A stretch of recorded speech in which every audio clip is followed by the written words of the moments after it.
नमस्कार. आमचे मित्र जितेंद्र कोल्हे साहेब हे BSNL मध्ये सर्व्हिसला आहेत.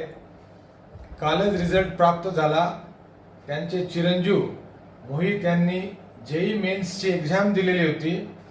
98% मार्कपेक्षा जास्त मार्क घेतले आणि मोहित हा अतिशय चांगल्या मार्कांनी पास झाला. खास करून मोहितला आज आम्ही आमच्या प्रवासी ग्रुपच्या वतीने त्याचा सत्कार केला.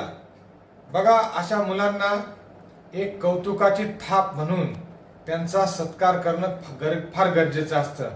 म्हणून आज आम्ही पुढाकार घेऊन आणि आमचे प्रवासी ग्रुपचे मित्र जितेंद्र कोल्हे साहेब यांचा चिरंजीव मोहित याचा शाल आणि छोटंसं झाड देऊन त्याचा आम्ही खूप अभिनंदन आणि सत्कार केला. आणि मोहितला आम्ही पुढील वाटचालीस खूप खूप शुभेच्छा दिल्या. बेटा मोहित, तुझी वाटचाल, तुझी घोडदौड अशीच चालू राहू दे आणि JEE ॲडव्हान्स मध्ये याच्यापेक्षा अजून मार्क घेऊन पास हो, अशी आम्ही ईश्वरचरणी प्रार्थना करतो. जय हिंद, जय महाराष्ट्र.